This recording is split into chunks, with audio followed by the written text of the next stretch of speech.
Choshin, Koshin.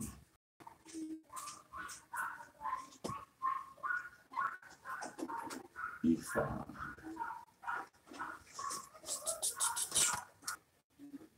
Tunic. Okay. Tunic. Okay, tunic.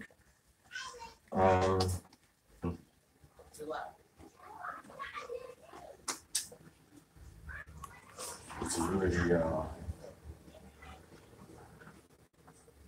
Matzazan path. That's what we call the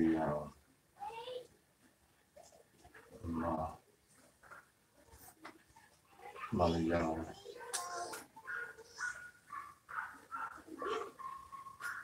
Tunic. I guess we don't. The other name in there. You know what they call it? A sash. And then we also have the girdle. Okay.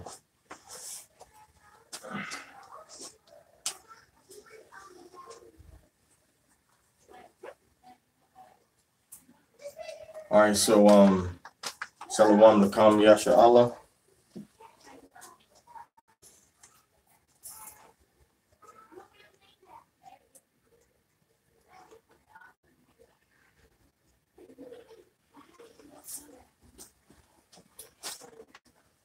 We're just doing some finishing broadcast touches.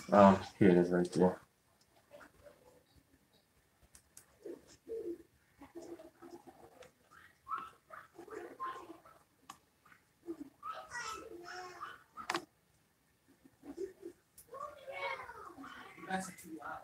All right, y'all. So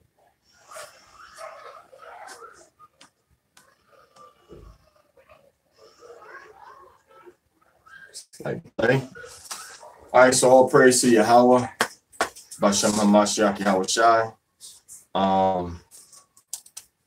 Of course, we're we're here once again for the second day Torah Parashah. All right, and of course, let me see. We're dealing with the Torah Parashah. Tetzaveh, which is Tetzaveh, you shall command, which is going to be Exodus chapter 28, verses 13 through 30. All right. Shalom Laka Shaila. Spears due early. Shalom to you. All right, good to see you on here. Good to see you on here. All right, so all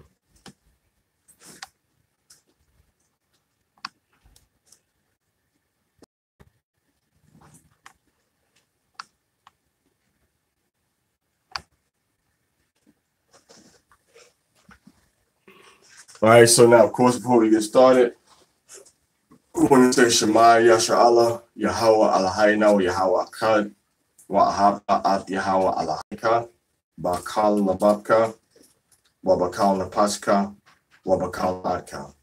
With your power, with all your heart, with all your soul, and with all your might. All right. Yabaraka Kam Yahweh, Bashem Hamashiach Yahweh Shai. Yahweh bless you all in the name of Yahweh Shai Hamashiach. All right. So what we're gonna do is just for the broadcast, but we'll maximize internet connection by just using 2 devices instead of 3. Broadcast 4 devices broadcasting 4 different broadcasts at one time. All right, so again, we're going to be dealing with you just monitor and tell me if it's when a question comes up or whatever, and then we'll just address that question. All right, so this topic we're dealing with is very I don't want to say complicated, but it's very, very important, very specific, very detailed. It shows you the amount of cost and the amount of thought and the attention to detail and to fashion that Yahweh had. We see things made out of linen, expensive dyes that cost as much as gold by their weight. All right, we see golden design commands on how to make certain things. So we have a whole lot of information that the Most High is giving us right here, man. You know, he's giving us a whole lot of information. All right. And with that information, you know, we have a responsibility, of course, through Moses to execute those orders. All right. He had a responsibility to execute those orders and to do everything that the Most High said needed to be done. I mean, specifically, it was very, very detail oriented. All right. Very, very detail oriented. So we see in the reading, we're going to go into several very fine key points. So we're going to show you kind of how the Most High is operating when it came to these garments for his priests. All right. So let's start from Exodus, Shemot, chapter 28, verse 13. All right. So just keep an eye on that. All right. So let's go ahead. Let's get started. You shall make settings of gold, 2 chains of pure gold. Now, the settings of gold is talking about on the shoulder. All right. Some people try to say on the side shoulder, but let's just go with shoulder meaning up here. All right. On the shoulder, settings of gold, meaning you had to make like a casing. You had to make a casing of gold. All right. Go ahead. Make them at the edges of braided craftsmanship. All right. And place the braided chains on the settings. So the gold chains was set around the casing for these black onyx stones. Go ahead. You shall make a breastplate of judgment of a woven design. Okay, so when it talks about the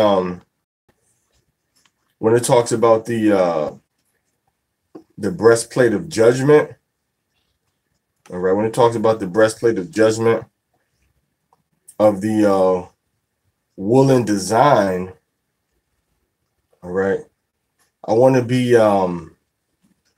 be specific with that. Okay.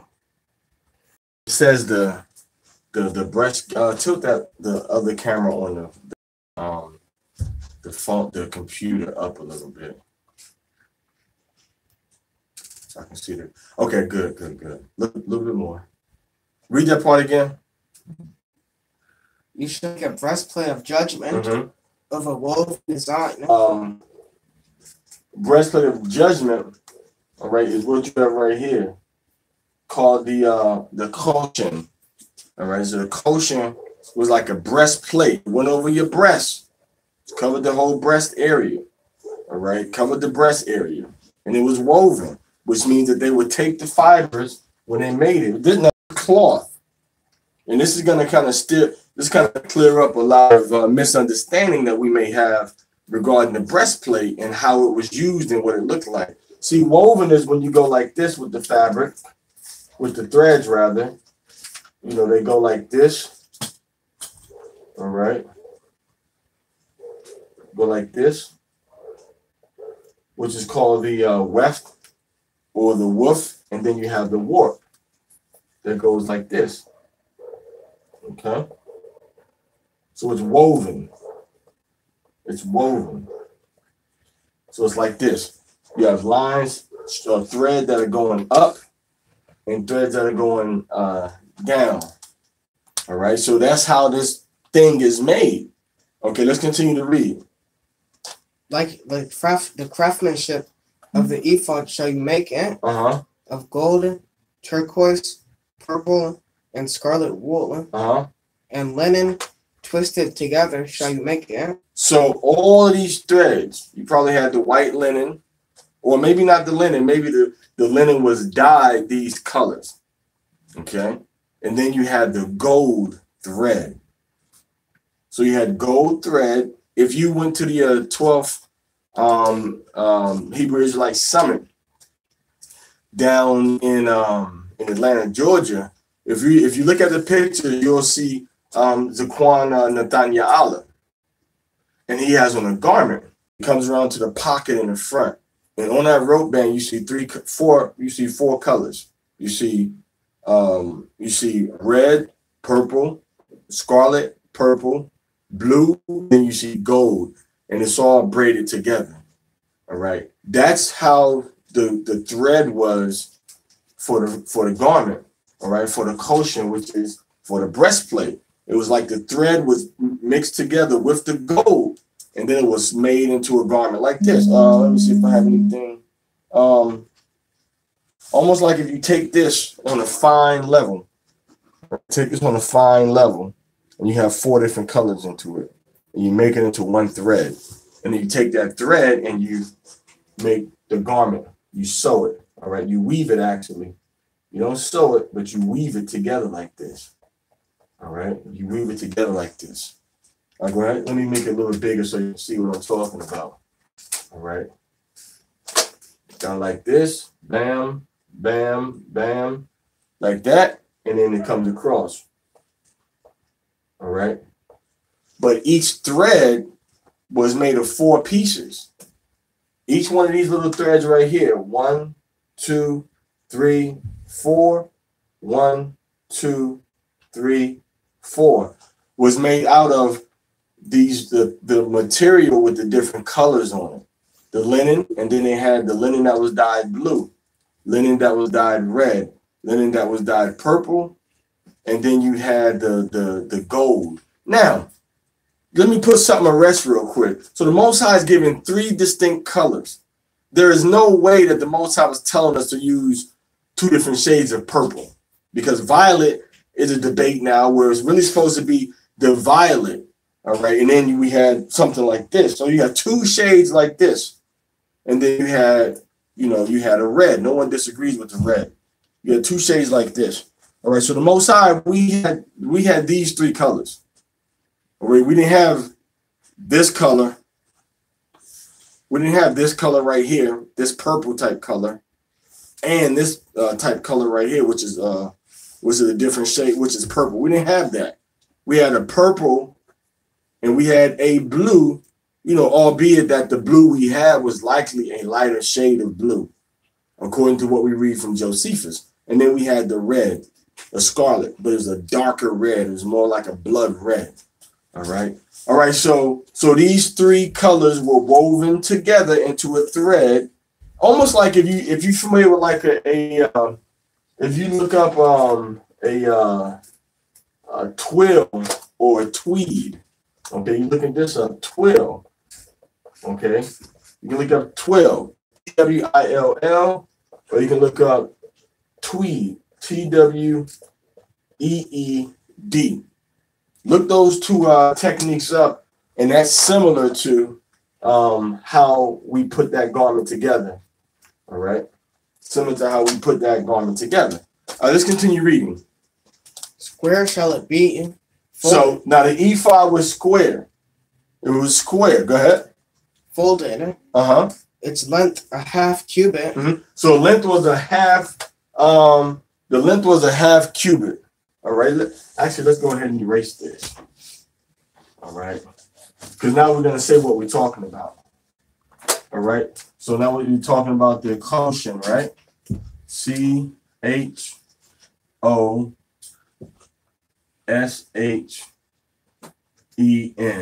Now people call this a breastplate, but let's call it in the Hebrew-esque pronunciation and call it the quotient. Okay. So the quotient, all right, the quotient was how many cubits you say? Half cubit. Half cubit. Now, how many inches was a cubit? Who remembers? 18. About 18 inches from your hand to your elbow. About 18 inches. All right. So a cubit. So one cubit, right? C-U-B-I-T equals 18 inches. 1 cubit equals 18 inches. Now, half of that, all right, half of that, 2 going into 18, is going to give us what? 9 inches. So this was 9 inches. Go ahead. And its width? It was about, somebody give me a ruler, please. Let's get an actual size. This is going to be fun. That's why I like to really, when we teach, man, I'm seeing, it's good that the Most High gave us this technology. If we can even find an 8.5 piece of paper, we can kind of estimate off of that. All right. You can even kind of try to regulate off of that. All right. Actually, let me have a. How many does that have inches on it? Yeah, let me have that. I'll make do with that. I know it has 3-inch marks. All right, so here's a broken ruler, and we got 4 inches on it at least. So I'm gonna show you the size of the square of the quotient or of the breastplate. All right. So the Most High said 1/2 cubit, which is approximately 9 inches, right? That's 4 right here. And then we'll take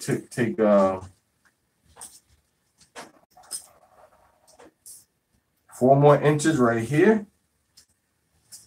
And then we'll go ahead and do 1 more inch right here. What we'll do is we'll go ahead across here. All right. So we'll do the same thing again.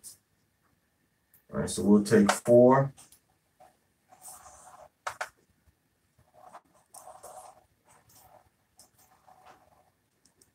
We'll take 4 inches. And then we'll take another 1 inch. All right? Because it's only 4 inches. 4 inches are clear on here. And then we'll give it another 4 inches. And this, my brothers and sisters, is going to give us approximately 1/2 of a cubit. Now, of course, we know this, I'm not doing it perfectly, right? It's kind of, what I'll do is just take that. Let's take that. Come up here. Let's take that. So let's just get a rough. This is a rough shape, okay? It's a rough shape, okay? So we're going to be measuring. If I had a 9-inch, if I had a ruler that had 9 inches, I could give you a better, example. So this is the rough size, of the breastplate, all right, which is about, let's see, which is about like right here, 1, 2, 3. So it's about this big. Comes right here. From up here to right there. So that's about, and it went over the chest. But now listen, now remember, this thing is knit with thread. All right, go ahead. 4 rows of stone. Okay, now we're getting somewhere. Now we're gonna learn some more. Let's go back to the general size, right?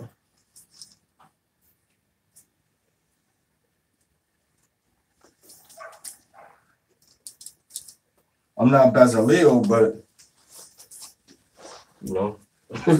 I'm doing my best. That's 4. 4. That's 1. All right, so about right there. We go there and then go up. All right. Now remember, it's supposed to be a square. So that's about the actual real deal size. So I can take my hand and put my hand inside of it. All right, I can go my thumb at the bottom and my pinky can reach the top.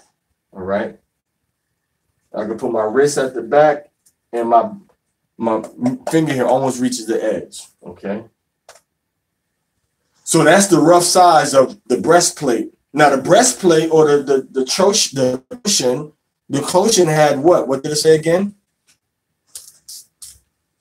You shall fill it with stone mounting. Okay, so now stone mounting. So let's go.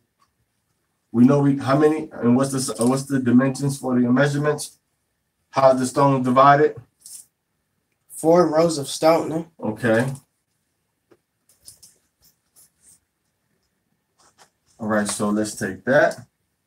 That's the middle. Go in the middle right here. Go in the middle right there. So we take this line right here, and we're going to take it across. Take the line right here. Take it across. Take this line right here and cross. So now we got 1, 2, 3, 4, 5, 6, 7, 8, 9, 10, 11, 12. 1, 2, 3, 4, 5, 6, 7, 8, 9, 10, 11, 12. All right. Now, if you notice, I'm going from the right to the left. I'm counting from right to left. You see that? I'm counting from the right to the left. Now, why am I counting from the right to left? Anybody got it? Why am I counting from the right to the left?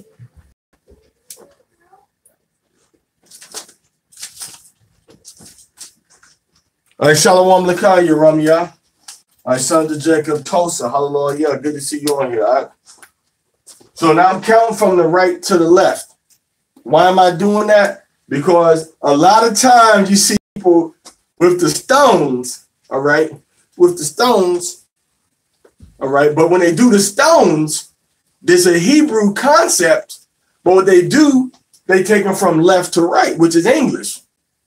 So they say Reuben, Simeon, Levi, Judah. That's what they do when they're supposed to go from right to left. All right. So let's go ahead and let's go ahead and finish up what you got. A row of Odam. Okay. Pitch down. Okay. Now you gotta look all these stones up. We're not gonna get into all these stones. I know usually we get into things and the properties of them and all of that. You know, these stones definitely have some type of properties that Yahweh says is beneficial for what he wants to have done to represent the children of Yasha'Allah over Aaron's heart. Does it instill some sort of love, some sort of a spiritual sense of sincerity, some sort of spiritual sense of concern over the people that you're dealing with? Probably so, but we never know. So on we go. Go ahead. What verse is that? Verse 17. I was about to say verse 10 and 4. 14. Go ahead. The one right one. The So second the first row. those are 3 stones. Go ahead. The second row. See, you're going 3, and then you jump down. Go ahead. Nopak. Sapir.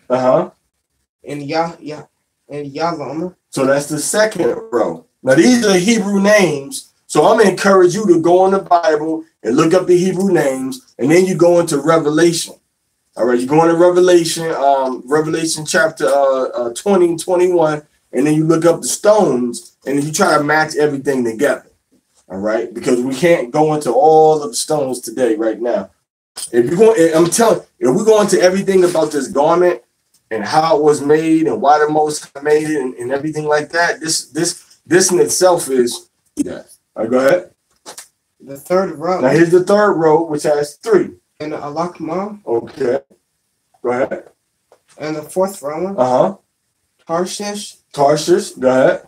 Shoham. Go ahead. And Yashveh. Now these words are all in the Hebrew, are more related to the Hebrew than the English.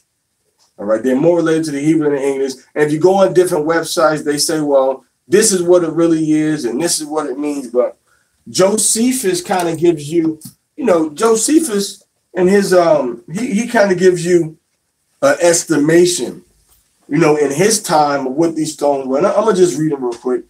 The first 3 stones were sardonyx, topaz, and emerald. The second row contained carbuncle, jasper, and sapphire. The third row was ligure, then amethyst, and the third an agate, being the 9th of the whole number. The first of the 4th row was crystallite.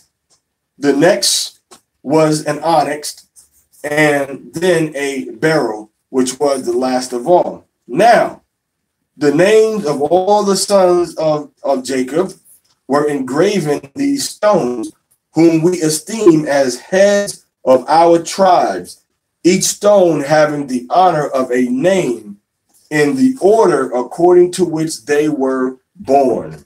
So Josephus, who saw this?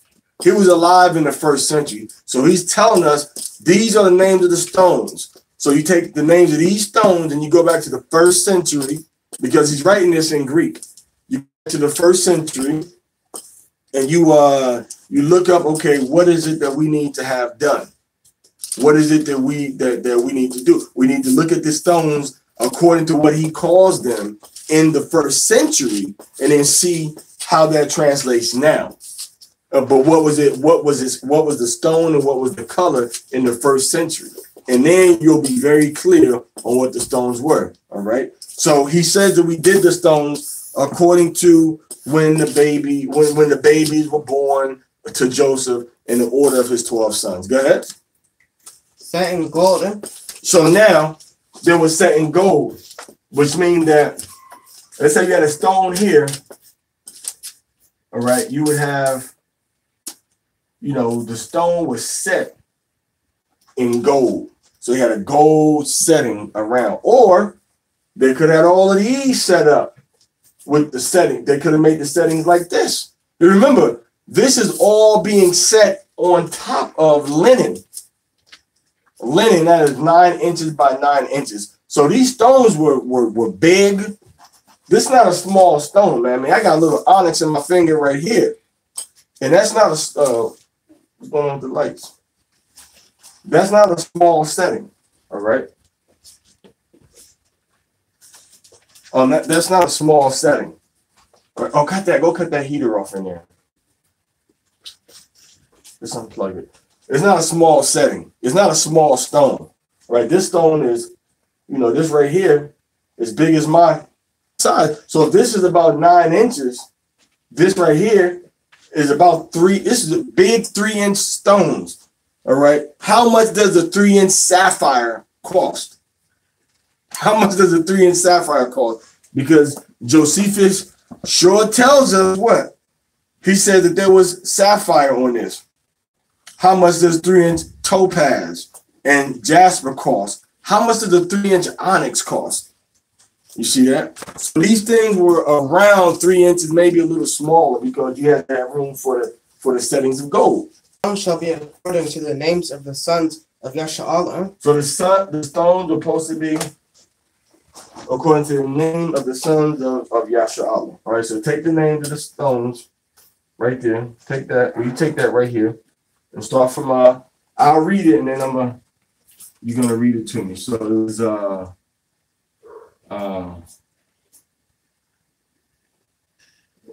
bun, right? Right? Con.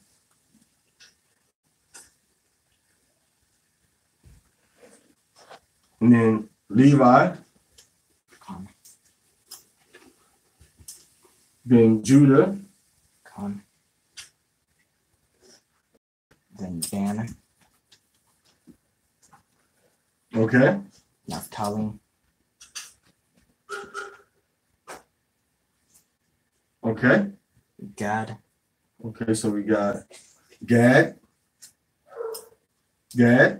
Go. Asher. I go. Issachar.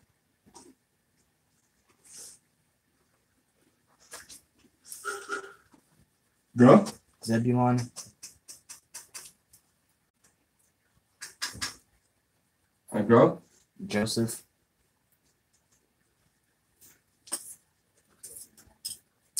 And last but not least, we got the baby. Go ahead. Benjamin.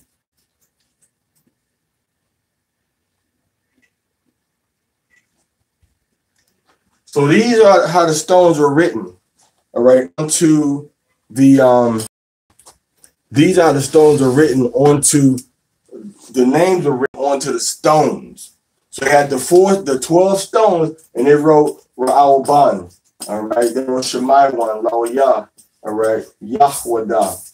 All right. So they wrote all of the names of the tribe in the order of their birth. Being that same as we go into, I believe it was verses 11 and verses 12, it talks about they had the names on the sardonyx or the onyx stones on the shoulder.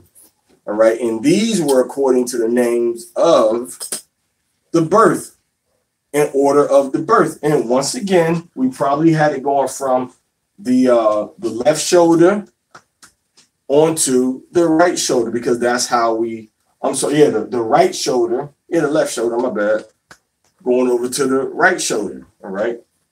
When you're looking at it, so so you're looking at this thing, and then Naphtali, and then it will have the other side, Gad, and so on and so forth on the stones.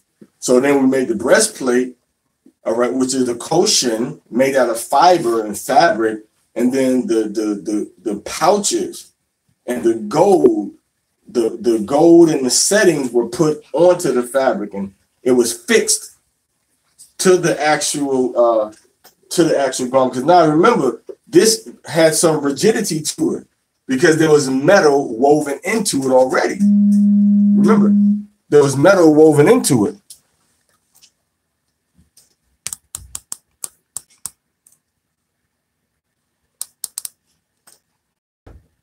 And of course, since there was metal woven into it, that means that it has some stiffness to it.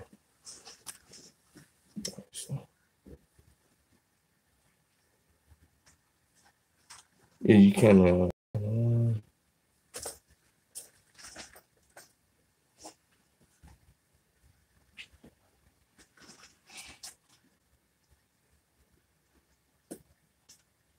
right, so it has some rigidity to it. So now when it had that rigidity, it was fixed, like I said, this is a technique that was fixed to the actual garment, and then they had the casing of the gold, and it was heavy. All right, go ahead. 12 according to their names. So 12 according to their names, which is Ra'alban, Shemaiwan, Baulan, Yawasap, and Banyamin. All 12 sons in the order that they were born in. Read. Engraved like a signet ring. Engraved like a signet ring, meaning that meaning this. All right. It was like this. Let me make it big so people can see it good. I see. Let me make it right.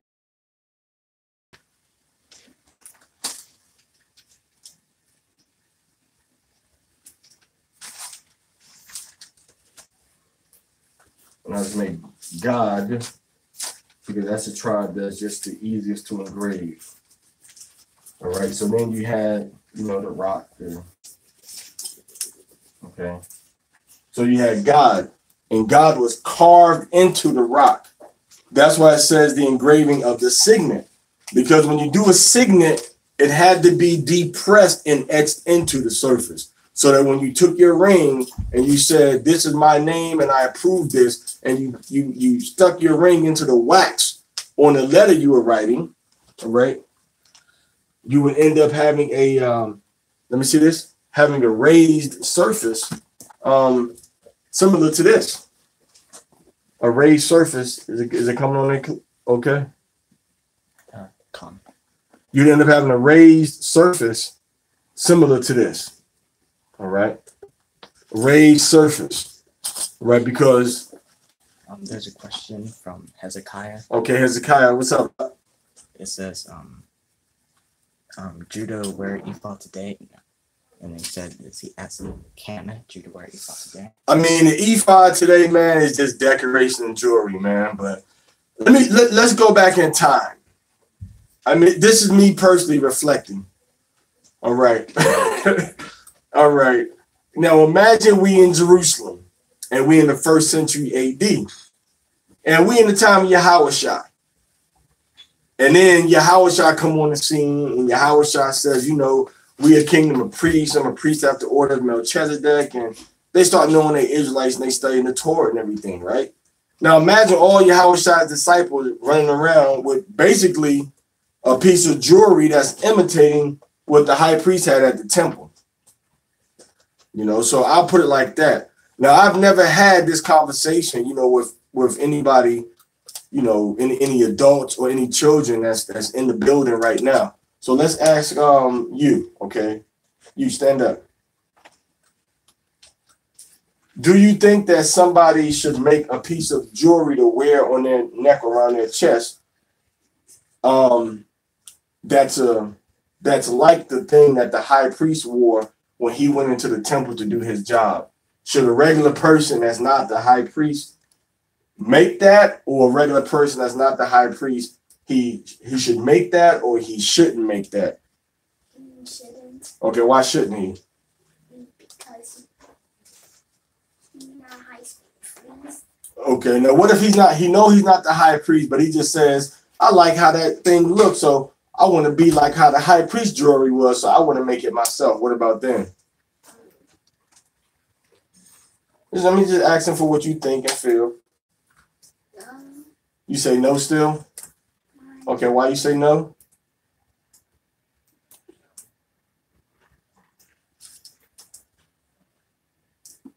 Okay, we'll just take no for it. What about you? What do you say? Yes. Why? Because now, right now, Yahweh is giving instructions to the high priest. And right now, his name is Aaron. Or in Hebrew is Aharon. That's his name, Aharon. All right. So Aharon is wearing this. He got to wear something like this with the rocks on it. And then you say, hey, I'm Zayatan, and I'm going to make what the high priest is wearing. You think that's okay to do, or you think it's not okay to do? It's okay? What do you say? What do you say? Okay, what do you say? What do you say? It's not okay. Why do you say it's not okay? Because that's about what the high priest was meant to wear. Mm-hmm. What do you say? Why not? You guys just hating. So generally speaking, Hezekiah, it seems like this is something that was specifically given to the Most High, through the Most High, to the priest. Now, if you want to have, a kosher with something else on it, a kosher with your name, or a kosher with Yasha Allah on it, maybe that's a different ball game. But to have a kosher piece of garment, a holy piece of basically clothing, jewelry, as any tribe or even as a Levite, would seem like it would be kind of inappropriate from my perspective. Why? Because we're not the high priest, we're not the sons of Aaron, and we're not ministering at the sanctuary, at the temple, or at the tabernacle to Yahweh. So I would say that nobody really, maybe supposed to wear it in that fashion. Now, maybe a little necklace that has the 12 stones, that may be a different story. But once again, if I place myself in the 1st century, when we were at the temple, because this right here are instructions that's coming out at about 1446 BCE. 1446 BCE. So at 1446 BCE, all right, 1446 BCE, we came out of Egypt. All right, 1446 BCE. BCE stands for before the common area. era. And this is approximately when we left out of Egypt. So now, 1,446 years later, the priests were still wearing this. Now, we do see some things about how some other priests had some other kinds of ephod. Now, the Most High doesn't tell us not to make anything like that, so let's be fair. When the Most High did that incense, he said, this is the incense. Nobody can make anything else like it. But maybe he didn't give that prohibition for the priest's garments because he told us this is for the high priest. All right. And when he wasn't doing his office, he took it off. And that's another thing we got to understand too. These garments didn't go out into the streets. These garments didn't go to, different events. These garments were only worn when he was doing his job as the high priest inside the temple. So we got to look at that too. It wasn't everyday wear. It wasn't jewelry. It wasn't fashion. It wasn't something he just put on, to cover his nakedness. It was something that was put on in the temple to do his specific job. All right. I hope that addresses, your concern. Any other thing on there? It says plagiarism of the Levite priest.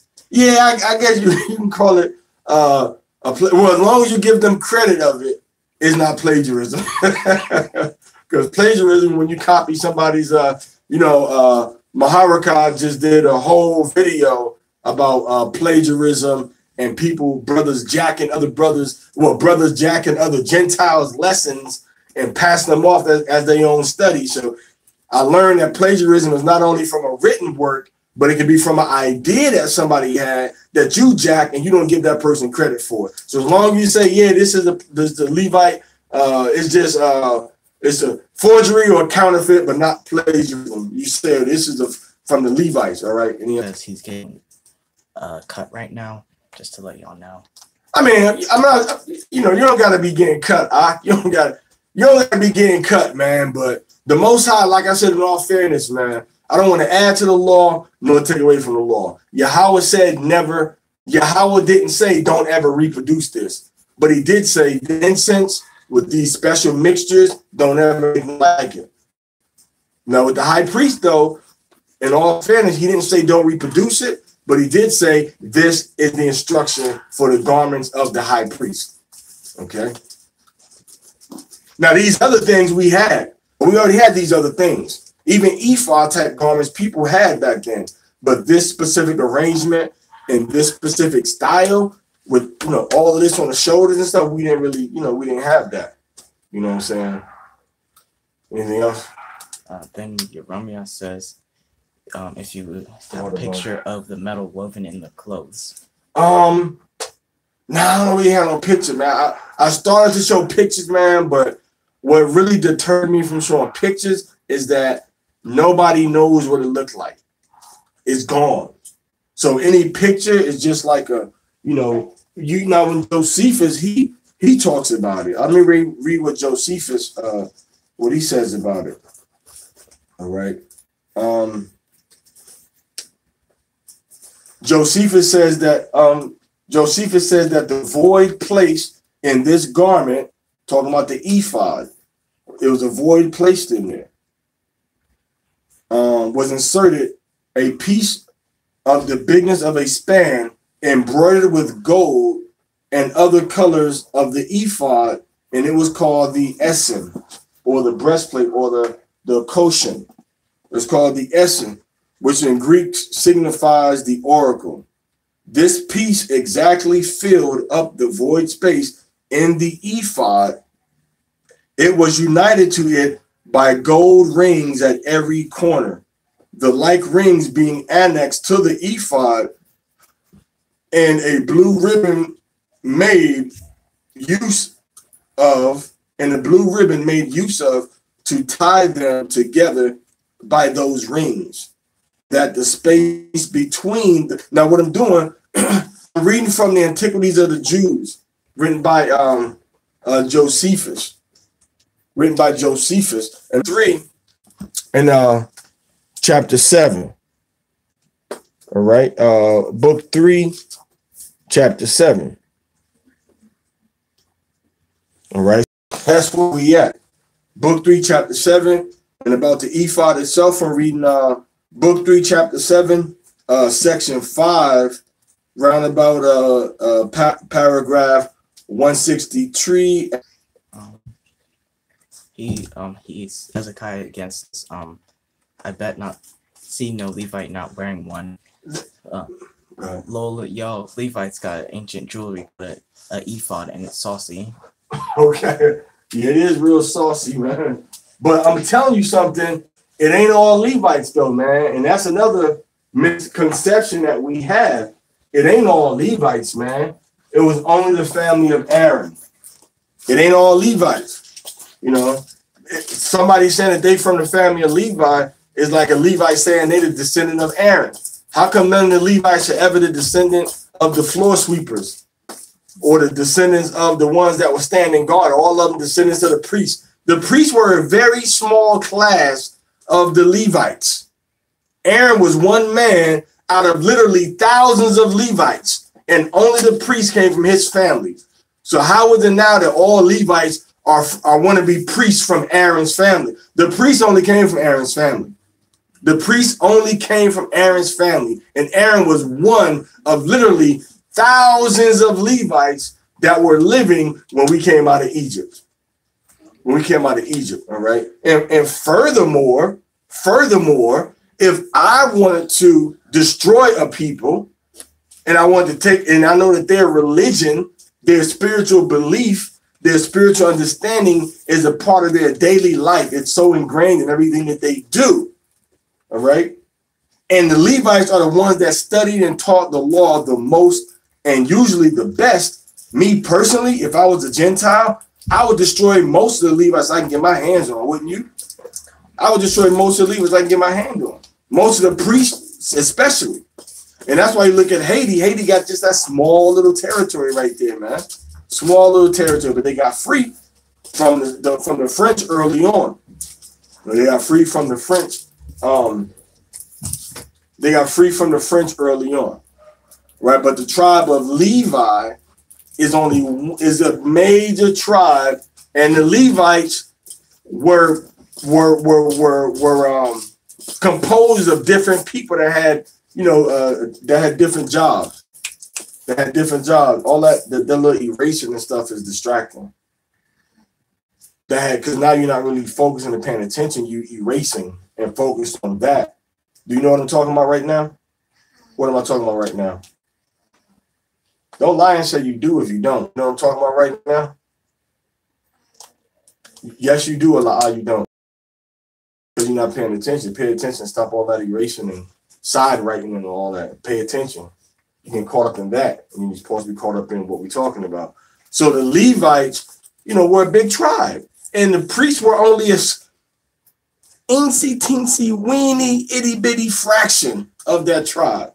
But all the Levites want to walk around wearing ephods, and now they the priests. Well, okay, you may be a priest, but you may not be the priest from Aaron's family. And that's the real priest of the children of Israel. All right. And even, hey, I got sad news for y'all on that tip also. Most of y'all Levites is going to be out of a job anyway, because the Most High said that only the descendants of Zadok are going to be the ones that stay as the priest in the new kingdom. They got knocked out of their job. He told that to Ezekiel, because when David and them rose up, man, and David's son Adoniah, when he tried to rebel against David, all of the Levites followed Adoniah, and you turned your back on your King David, man. All of the priests of Aaron's family turned their back on King David, man. They turned their back on Malak Dawad. And then Yahweh said, you're not going to be my priest no more. Only the tribe of, he said, you're not going to be my priest no more. Only the children of Zadok. The rest of y'all went astray. That's what he said, man. So even when you're a Levite, don't get too happy now, because now even from the family of Aaron, all right, it was even a deeper aspect of exclusivity. And then once you leave from Aaron, now you got the Most High saying, you know what? Not even from Aaron's family, but I believe it's Ezekiel 40. I believe it's 40. 44, 45. Let's see. Okay, 48. This is Ezekiel chapter 48 and verse 11.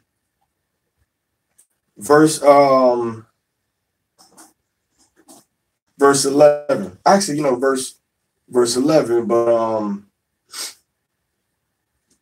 okay, let's see. I don't like that one too much. Let's go on to this one. Hopefully this is it. 40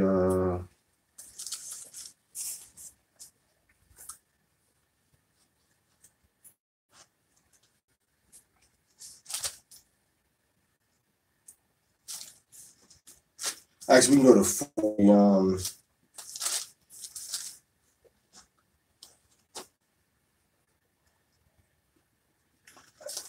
let's see. I gotta get this thing. They got it in 48, but 48 kind of beats around the bush. All right.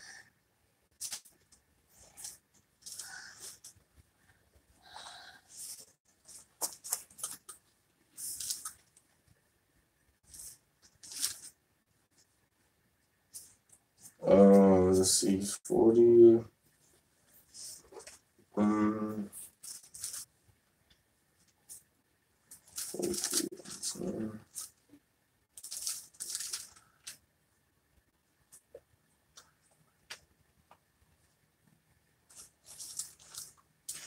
First of all, let me just go ahead and read this real quick. Let me read chapter 40, verse 45. And he said, this chamber whose prospect is toward the south is for the priests, the keepers of the charge of the house, and the chamber whose prospect is toward the north is for the priests, the keepers of the charge of the altar. These are the sons of Zadok among the sons of Levi, which come near to Yahweh to minister unto him. All right, now we go in chapter 48 and we read verse 11. It says, it shall be for the priests that are sanctified of the sons of Zadok, which have kept my charge, which went not astray from the children when the children of Israel went astray, as the Levites went astray. All right. All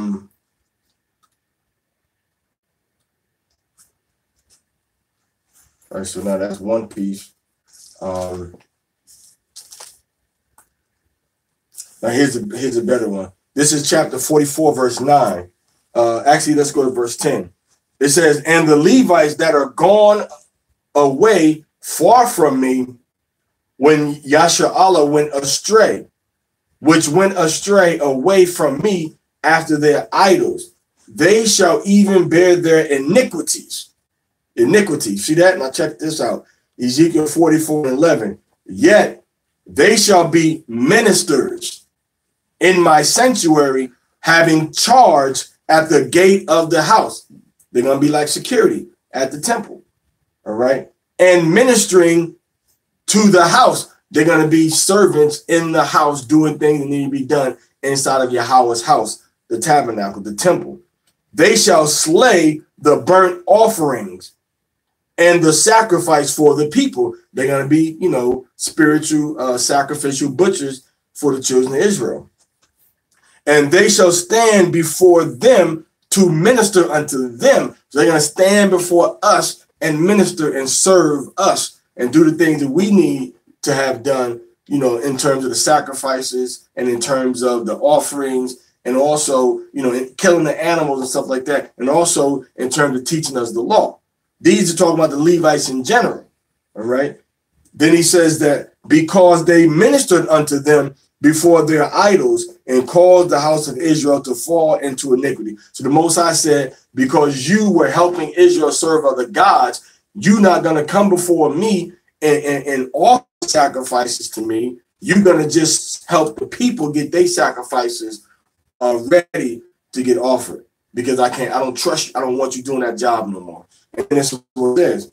He says, because they ministered unto them before their idols and caused the house of Yasha'Allah to fall into iniquity. Therefore have I lifted up mine hand against them, said Adanya Yahweh, and they shall bear their iniquity.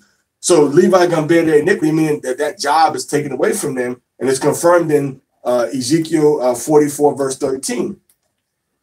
It says, and they shall not come near unto me to do the office of a priest unto me, nor to come near to any of my holy things in the most holy place, do the offerings of the most holy place, which is being a high priest before the Most High. So you're not going to be a priest nor a high priest, none of them, except for one family.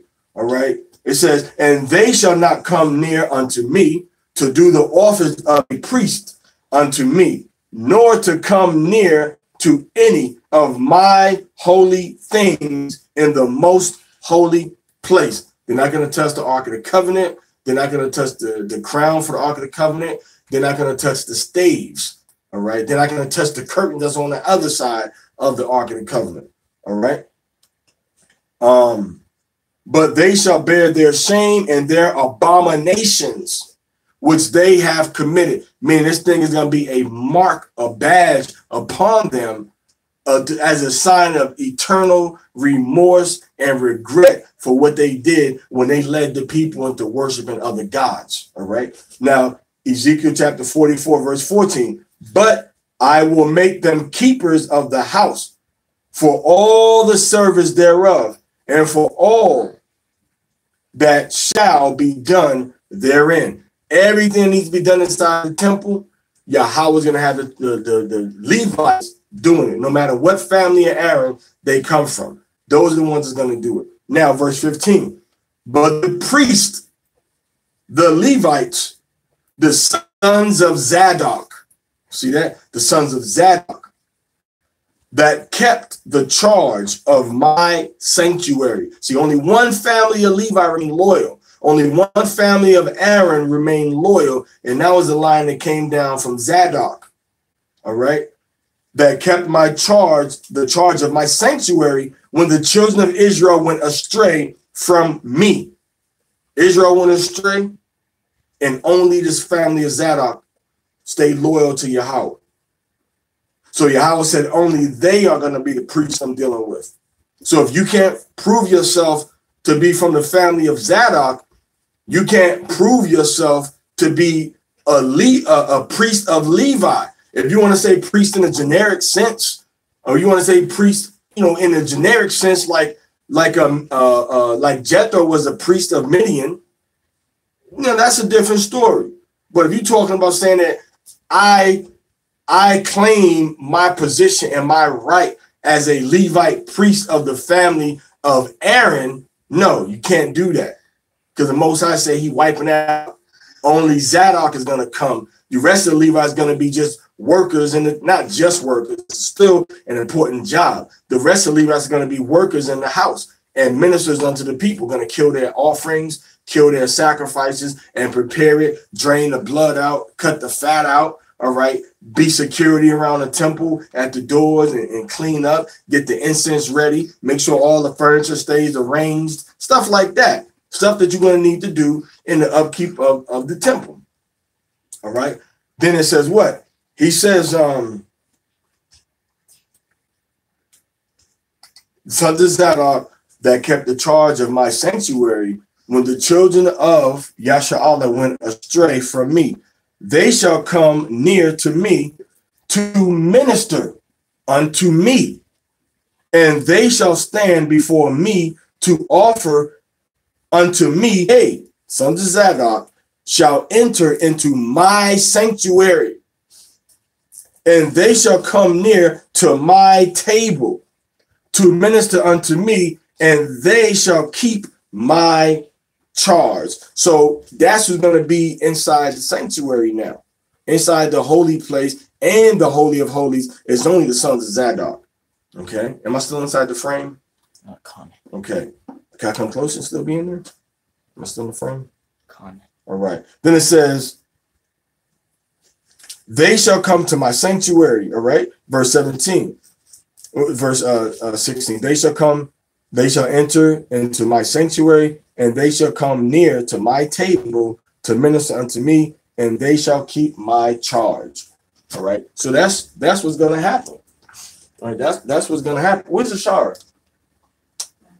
Doing what? I haven't seen her up in one of the broadcasts in a long time. In one of the classes that we broadcast in a long time. All right, so that's the whole thing about Zadok and Levi. All right, in the story, the end. Commentary, cool. Hezekiah says, Zadok, like, it's the question. Yeah, Zadok, Z-A-D-O-K. All right, that's one of the families, subfamilies of Aaron's family of priests. All right, like keep reading. What verse you in? Verse 21 now. 21, and after that we got 9 more to go. All right, go ahead. The stones shall be according to the names of the sons of Yashar'Allah. All right, the stones according to the names, like we said earlier. The stones were written in order of birth. So it was Reuben, Simeon, Levi, Judah, Dan, Naphtali, Gad, Asher, Issachar, Zebulun, Joseph, and then Benjamin. That's the order that everything was set in for the tribes on these stones. Go ahead. 12 according to their names, engraved like a signet ring. Engraved like a signet ring, once again, carved into the actual stone, so that when you take it and engrave something, the surface raises up. All right, the surface is risen, but everything around it is pushed down. All right, go ahead. Each according to its name shall they be. For the 12 tribes. For the 12 tribes, go ahead. For the breastplate, you shall make a chain. You shall make chains at the edges. Now this breastplate again is that kosher. That's the breastplate. Go ahead. Of braided craftsmanship. All right. So now what happened? That you got this breastplate now, which you know is 9 by 9, and then you got these. Basically, they kind of like all them little threads and stuff. The gold was like braided, right? It said gold, right? All right, it's gold. Go ahead. Of pure gold. For the breastplate, you shall make up 2 rings of gold. And you shall place the 2 rings on the 2 ends of the breastplate. All right, see that? So you got 2 rings on the edge of the breastplate right there. 2 rings to hold it together. And the breastplate's a hole, and then there's the gold ring, and then that gold ring connects to the wreath work. All right, the wreath work, it's called the wreath work, but it's kind of like the braided of the gold together, twisted. All right, go ahead. You shall place the 2 golden ropes on the 2 rings at the ends of the breastplate, and the 2 ends of the 2 ropes you shall place on the 2 settings, which you shall place on the shoulder straps of the ephod. Because remember, the shoulder strap, you had the names of the tribes up there, so it connected to the names of the tribes that was part of the ephod. The ephod went over. The ephod, since we on it, was actually made like this, but it was, it was woven. All throughout was one piece of garment. It was woven. It had no seams, had no raw edge, had no real selvage. It was just woven. Not woven, but knitted. It was knit. It was knit, which is different than weaving. It was knit, right? So it was knit, and it had a hole right here to go, over top of your head. But then the sides of it, were open, but then they took them sides that were open and they sewed it together like this. They sewed it. So it's sewed together like this. And then it just had like an arm, on the side. All right. So imagine looking at the side of a garment. And this is what you see on the side of the garment. You see for the arm, and then the rest of the garment is just like that. That's how it looked on the side. Right? Just like something for your arms to come out right there. All right? Your arms come out, whatever. Okay. Arms, and then the garment was just like that, So you had a little piece for your arm to come through. All right, go ahead. Toward its front. You shall make 2 rings of gold and place them on the 2 ends of the breastplate, its bottom, and its inner side toward the ephod. So now you have 2 rings at the bottom. of gold at the bottom. Okay, so now they had another 2 rings of gold. Go ahead. You shall make 2 rings of gold and place them at the bottom of the 2 shoulder straps of the above the belt of the ephod. Above the belt, which is like the girdle of the ephod. So the ephod had a girdle. All right. The girdle was like a piece of cloth, and it would you wrapped it around your waist. Now Yahweh, when he came in Revelation 19, actually Revelation chapter 1, Revelation 1:19 goes into the war. Revelation 1 showed that he had a golden girdle that came to his chest, girded about the paps. So from here all the way down to his waist, he had a golden girdle, man. He had a golden girdle all the way down to his waist. Where he had a golden girdle all the way down from here, all the way to his waist. All right, go ahead. They shall attach the breastplate from its rings to the rings of the ephod with a turquoise woolen cord. So now it's a turquoise woolen cord, like a shade of blue. Go ahead. So that it will remain about the belt of the ephod, and the breastplate will so it kind of stay fixed. So it came like right here. So the girdle had to be from here to there. So now it came from like here and then went around the back.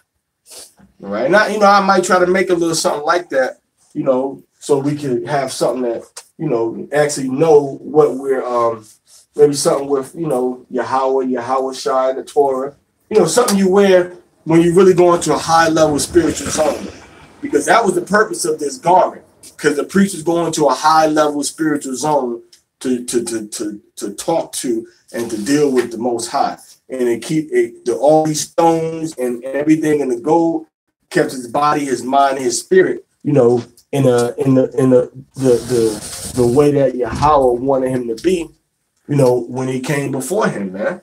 So maybe we have something where, something a little gold and something embroidered, just put it on your chest when you're going out to teach, and have your little shoulder strap right there. Not, kind of like in the same style of the priest, but not with the same stuff and the same names and the same, all of it. You can have a little, had the tribe, a little rectangle shape, and they had a tribe written, across the top, on the side, on the bottom, and on the other side, like that. You know what I'm saying? So so these are something, or you can have just the Masharah Yasha'Allah and the menorah on it. You know what I'm saying? Maybe you have something like that too. But this is something that was some intricate technical gold work, man. And it shows you how much thought Yahweh wants us to have when we actually come to do this holy service as the Levites that were going into this temple, not just the Levites, but as the sons of Aaron. All right. And not only as the sons of Aaron, but going into the future, it's going to be only the sons of Zadok that are going to be doing his job. All right, go ahead. And the breastplate will not be loosened from upon the ephod. Aharon shall bear the names of the sons of Yasha'Allah on the breastplate of judgment on his heart when he enters the sanctuary. So the breastplate of judgment is going into, once again, this right here. The ephod was the actual, what was the garment. All right. So he had like the robe. All right. He had underneath of it, you had like what you would call like the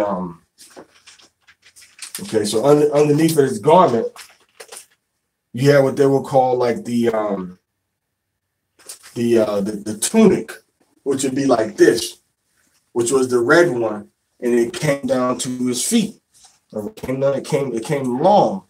All right. And now underneath the tunic, what I have on now, I got on some cotton breeches that come like between my knee and my calf, my knee and the sole of my foot. So I have cotton breeches. And so now if I lift up, which is like shorts almost, well, they designed as shorts. But now if I lift up my garment, my nakedness ain't showing because I got clothes on underneath.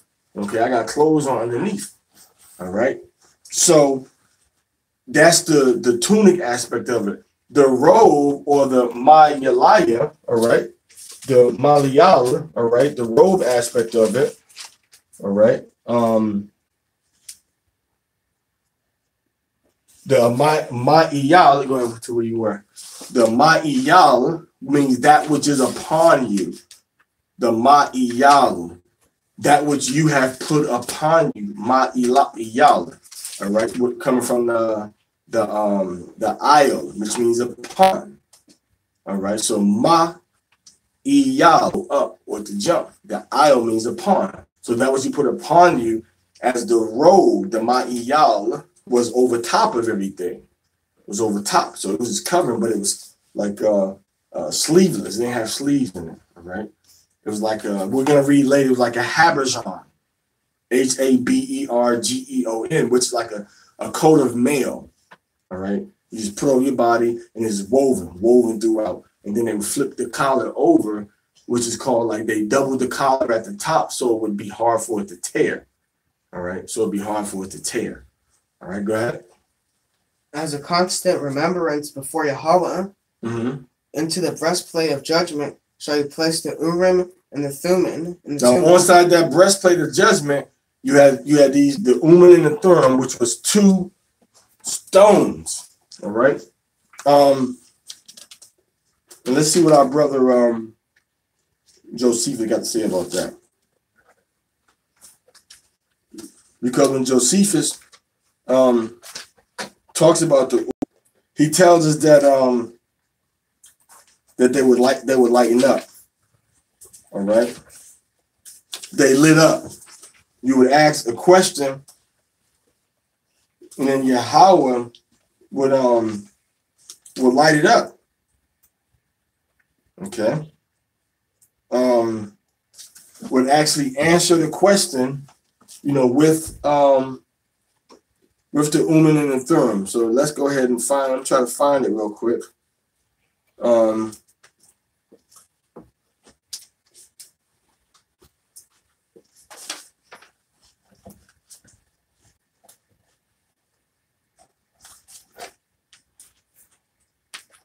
Can't find it.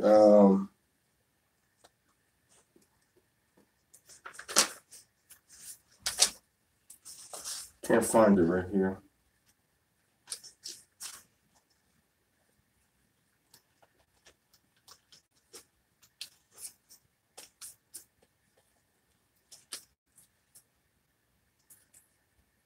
Go ahead and continue reading.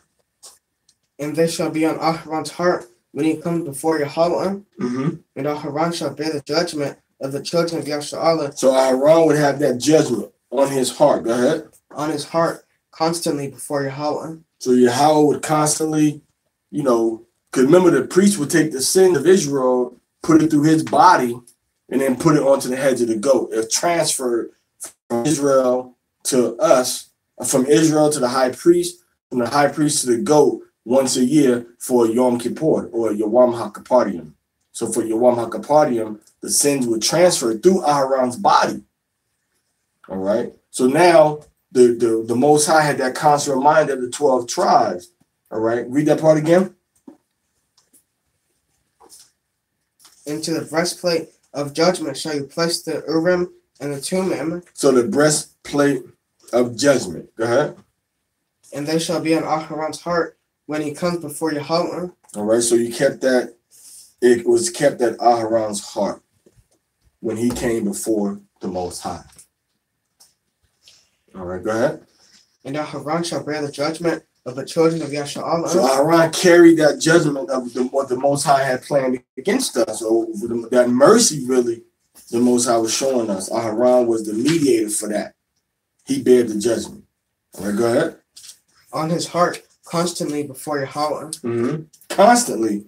Not just on the Day of Atonement. That verse 30? Not just on the Day of Atonement, but constantly he had this thing in his heart, before the Most High. All right. Let me see this again. Where's the Urim and Thummim at on here? All right.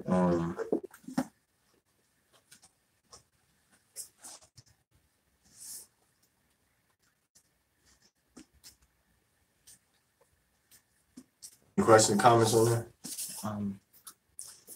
Marakat says, Shalom, elder. Oh, Shalom, Marakat. And then Hezekiah says, very direct and explicit instructions of how to make the ephod. Wow. Now listen, this is what I want to say also with that, man. Okay, Okay, the ephod is different than the ephod and the kosher was two different things. All right, the ephod was like the garment that went over top. Okay, the ephod was like the garment that went over top. I'll actually read about. Cephas says that he says, besides these, the high priest put on a third garment. So besides the tunic and the robe, the high priest put on the third garment, which is called the ephod, which resembles the epomis of the Greeks. Its make was after this manner. It was woven to a depth of a cubit, which is 18 inches, of several colors, and gold intermixed and covered. It was made with sleeves also. This ephod had sleeves, which went over top of the robe. Okay, which went over top of the ma'iyal. All right, went over top of this. All right, had sleeves. He said it had sleeves also. Nor did it appear to be at all differently made from a short coat. But in the void place, you see, there was a hole cut out of it. In the void place of this garment, there was inserted a piece of the bigness of a span, embroidered with gold, and the other colors of the ephod, and it was called Essen, all right, or Koshen, the breastplate, all right. This piece exactly filled up the void space in the ephod. It was united to it by gold rings at every corner, all right. The like rings being annexed to the ephod, and the blue ribbon was made use of to tie them together to those rings. And that the space between the rings might not be empty, they contrived to fill it with stitches of blue ribbon. There were also two sardonyxes upon the ephod at the shoulder to fasten it in the nature of buttons, having each end running to the sardonyxes of gold, that they might be buttoned to them. All right. So now I'm gonna just give a rough diagram from what we had. Why don't you come in here? Just a rough diagram. All right. So from the rough. So now I'm not gonna get into the whole neck and all of that. I'm gonna just draw it out. Okay. So you got the little ephod right there. Okay, which was about a span. So it's like 18 inches long. All right. 18 inches. All right. So let's place it like this. All right. Is that good, Ashara? All right. So now you had the other piece that's cut inside of it. That was 9 inches. All right. So it's probably something like that. Right. So it reached, so it was like a half a yard. All right. Which is a half a yard. So from there to there, let's see, and then right there. Okay. So from here came approximately down to here, around waist level. It's a short coat. Well, that's what he said, like a short coat, right? Short coat. And then from here to there, it was about halfway. Stop right there. 9 by 9 inches. Okay, a half cubit. What did it say? Yeah, it said half of a cubit, right?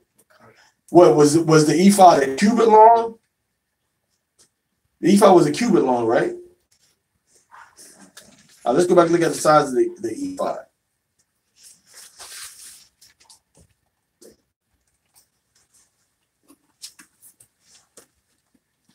Let's look at the size of the ephod.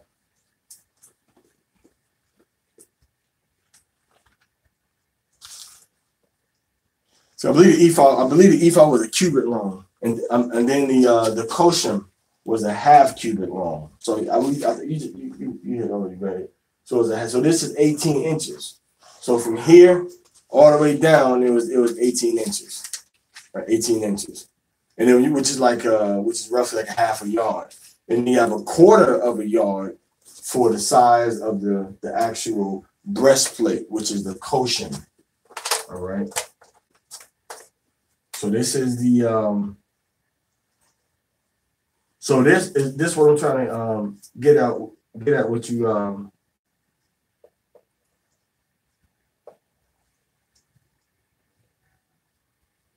okay, so this Hezekiah is the all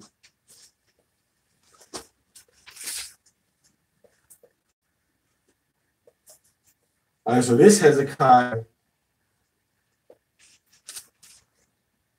this breastplate, this is the breastplate, right? This is the breastplate, right? And this is the koshem. That's the koshem. This garment that's holding it, that's actually holding it, man, that right there is the actual ephod. So the ephod wasn't the jewelry piece with the jewels in it. The ephod was the actual garment. The actual jewelry piece was called the koshem. All right, was called the koshem. Let me see this right real quick. All right, all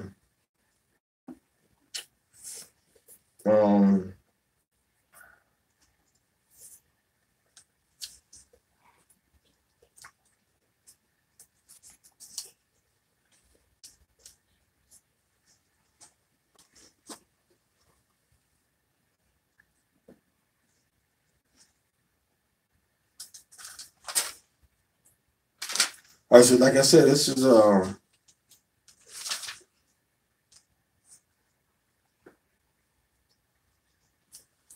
verse 13, 14, the breastplate of judgment, 15.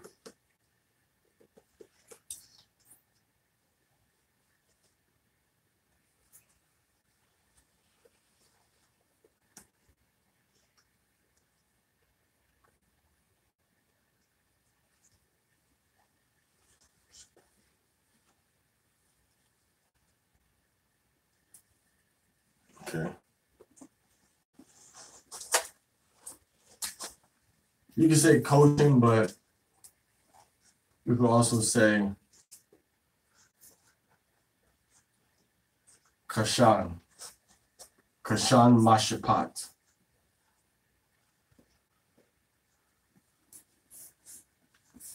All right. If you want to be technical about it, can you see that on the screen? It's too small. I can see it. Okay. So kashan, you see this? So, on there? Not really. So kashan mashapat, which is the breastplate of judgment. All right. So breastplate of judgment. That's what this is called. All right. Now you can say koshin mishapat or koshin mishpat. That would be in a more modern pronunciation, which is still better than breastplate of judgment. All right. Koshin mishpat is how you say it in the modern with the nikud and everything. But in the ancient, without the nikud, you would say kashan mashapat. Kashan mashapat. All right. So the plate of the breastplate of judgment. And now, when we get into the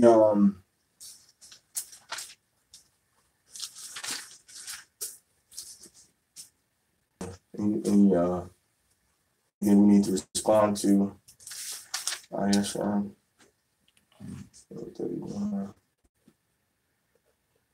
Hezekiah says, I'm gonna get me a girdle too. I'm waiting on Yeremiah's design for SOJ. Okay, hallelujah. Come.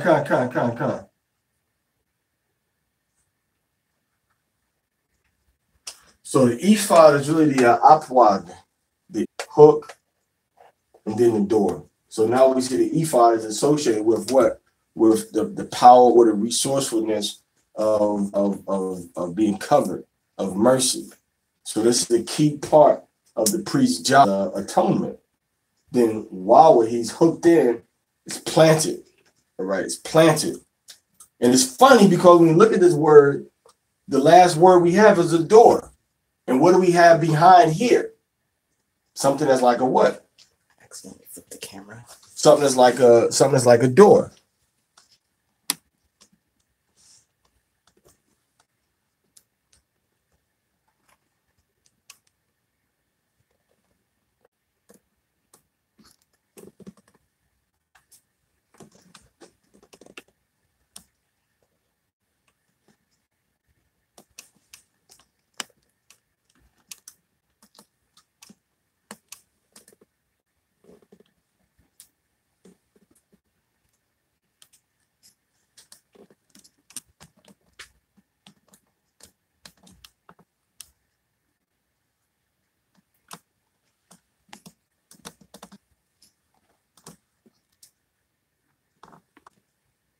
So on the other side of that, we have something that's like a door.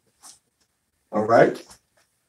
So this apawad, this name, this apawad is like a doorway. All right. It's like a doorway. All right. In the name itself, we see that the ox or the strength or the power, which could also go into also representing atonement. I'm sorry, not covering. I don't know where I got that from. The mouth or speaking. All right, not a kaparyum. That's the pa, but the pa getting into speaking or getting into the mouth, then being planted in something in the door. So he bears on his chest the breastplate of the judgment of the children of Israel on his chest. So he represents Israel to the Most High. And that's where we get the pa from right there. That's where the pa comes in right there. And now it's he's speaking for the hooking, and then it's connected right to where the Most High specifically said that he wanted to do this, Asherah. So he would bear it on his what? Over his what? Who knows what he said? Bear over your what? Anybody over here? Over your what? Huh? Over your what? Heart. Over your heart. So now we see that the heart is connected with the apawad and with the kashan. All right, it's connected. It's all mixed together. So the Most High has given these things these specific names, but with the language that Yahweh tells us, he pieced it together. This is over his heart. Okay, he's the door and the mouth and the ox that's being, pegged down to. So the mouth is being pegged to the door. Okay, the mouth is being pegged to the door. So he's kind of like locking himself into that zone. Because if he went inside there and he was not right with the Most High would kill him. The Most High would kill him. All right, a lot of times. I mean, not a lot of times, but you can imagine you going for the Most High, holy of holies, and you unclean yourself. Dirty and filthy and filled with sin. Okay. So we got another comment or question on that? You have to spell kashan. All right. I'm erase this now. All right. Now, actually, that ephod right there. All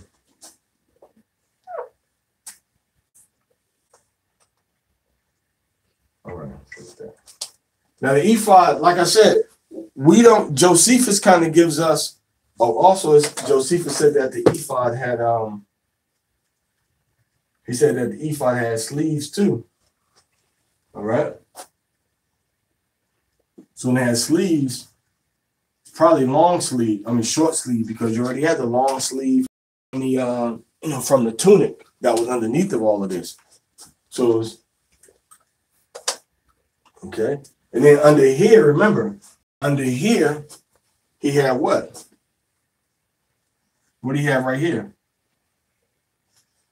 He had wrapped around that girdle. So he had the girdle wrapped around too. All right.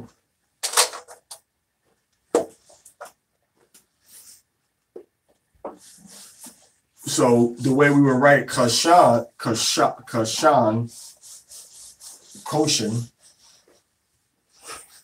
all right, this is the modern way.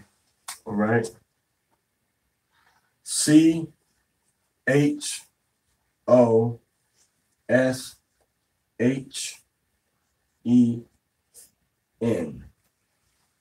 like Choshen. All right, and then the ancient way, we're gonna need more space to write that one. The ancient way would be CHAASHAN.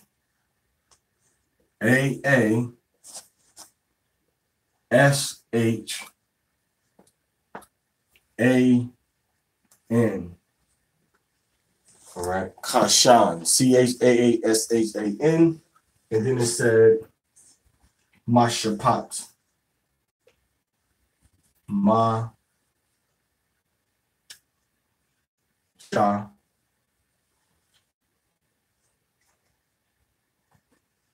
Pot.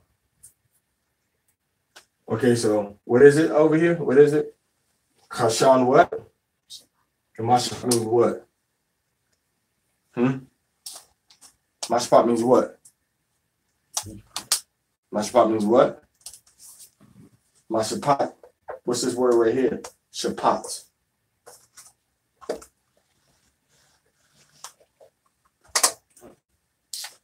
All right, so somebody need to look that word up tonight. What do you say? That's great. Shapat. All right, Mashapat. Somebody look that up in the Hebrew. All right, so Koshen, and then on the here will be Mishpat.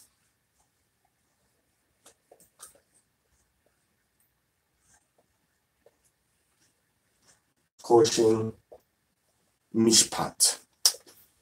All right, so that's how you arrive. So that's pretty much what we have for the for today's Torah portion. You know, once again, you know, the garments that we make, these garments were made, you know, without, you know, any thoughts of trying to do exactly as it's done in the scripture. It was just, you know, made like this. All right, but this is similar to what they would have worn, what the robe would have been made out of, or what the robe would have been made out of, but it would have had, you know, would have been sleeveless right here. All right, would have been sewn together rather. This would have been closed, and then the ephod or the awpad would have went over top of that. Okay, would have gone over top of that, and then when it goes on the top, it had a space cut out, and that's when you had the breastplate and stuff stuck inside there. All right, so once again, we already read what Josephus says about the ephod. We're not gonna we're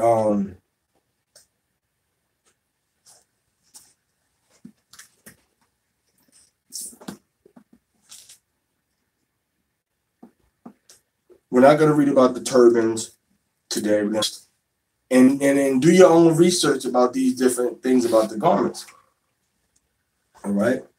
And then when you go into like the you know, the put on the whole armor of Yahweh, you know, hey, some of them things are similar. Now, did we start out with the holy days and the new moon and stuff? Did we give that at the beginning?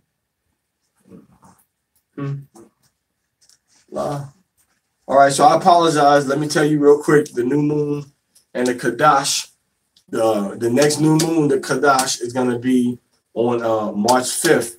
And the new year after that is going to be on April 4th. All right, the Passover, Feast of Unleavened Bread, is going to begin on April 18th to April 19th. And the last day of Passover, Feast of Unleavened Bread, is going to be on April 24th to April 25th. These are the next new moons. And then after that next new moon, the next two new moons, then we're going to have Passover or Pesach. All right, so those are the things that we have to be looking for. Also, if you're a brother that's very serious about the Torah, we're having, you know, the monthly Mashara Yasha'Allah, the elders that deal with the law department, and then Banya Yasha'Allah and the elders there, having like a Torah reading where we study and go into depths about the Torah for the Shabbat, the first Shabbat after the new moon. All right, so the next one will be like, I think, so-called March 9th. All right. And on there, like I said, we'll be going into a lot of details about the Torah and going into, examples of what Yahushua did and what Yahweh did and how it applies to the way that we're supposed to be doing things, even right now, as we speak, man. So you definitely want to try to be a part of that. Also, remember, we're trying to make a move toward motivating our brothers and sisters to want to serve, to minister and serve and wake up our people that are in the West, that are in the Eastern Hemisphere. A lot of us are stuck in America, stuck in our own little states, and we go out teaching maybe once or twice, once or twice, a month, once or twice a week, 3 times a week, some of us. And we need to put that same effort into unifying and waking up our people on the other side of the ocean. Right? So we need to go teach our people that are on the other side of the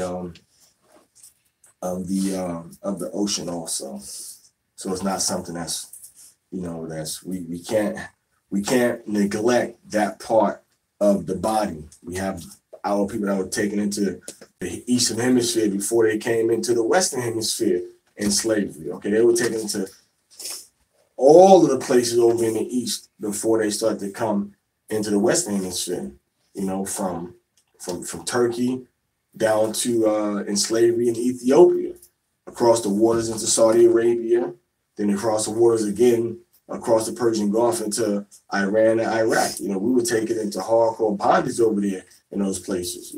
So we got to get over there and wake up our people. So inbox me and get with me if you want to know how you can help or how you can participate on this global outreach toward our people to wake them up and bring them back to the Torah, bring them back to Yahweh, and bring them back to Yahweh Shai HaMashiach, and bring them back to their nationality, as the children of Israel. So that's pretty much the details that we can go into about the Torah for this week. We got the elders, the sons' names, all right, written in the ancient Hebrew on the shoulders. Then on the breastplate, we had the name of the children of Israel. The rings were too weak to wear the weight of the stone.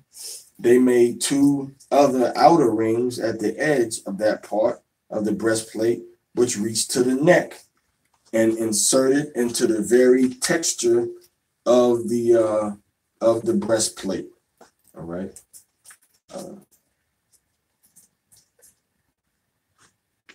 So to the very texture of the breastplate to receive the chains finally wrought, which connected them to the golden bands at the top of the shoulder. All right.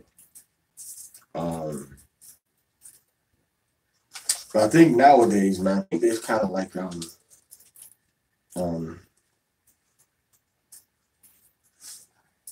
of got the different things that we call everything kind of mixed up a little bit, man.